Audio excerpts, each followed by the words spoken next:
هاد ولد الناس تزوجت به في 2018، ما مرض حتى ل 2021.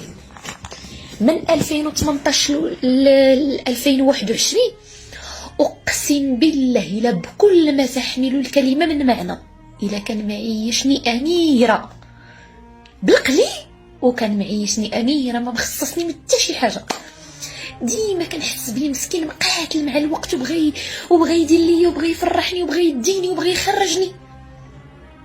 علاش فاش توصل 2021 ويمرض ويشد الفراش نخليه؟ راه واخا نكونوا بنات الحرام مقطرين ما نديروهاش. اذا انا ما تزوجش به باش نبنيو حياتنا ونديروا وليداتنا ونكونوا اسره بحالنا بحال عباد الله. تزوج فيه واقيلا غير على شي حاجه ولا طامعه فيه، فاش ما بقاش فيه الفايده غنمشي ونخليه. لا، بغيت نقول لكم انا بهشام خدمت، انا بهشام زيانيت، انا بهشام زدت للقدام، انا بهشام ثقت في راسي، هشام زادني ثقه في النفس، هشام دار على ودي بزاف ديال الحوايج. وإلا بان دابا التعب على وجهي راه غير حيت تقاس ليا اعز ما عندي في الدنيا من بعد والديا، الزوج ديالي الله يخليه ليا، الله يحفظه ليا من كل مكروه. فقط بان تعب على وجهي وصافي. مثلا فمي زريه نقدر ندير ليه كلوز،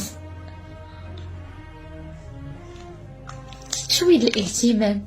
راسي مثلا شنتاف نقدر نصاوبو، وهاني عاوتاني رجعت كل ورده، ولكن خاطري ما كتعطينيش. في العقل مازال لي كرون اللي كنا كنديرو، في العقل الماكياج، في العقل تصاوبي شعرك عند الكوافوره، في العقل السيشوار. لا البال ولا الخاطر ما كاين فهادشي.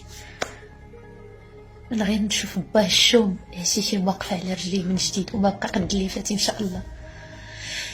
طلعت هاد التعليق غير باش نقدم لكم واحد النصيحه.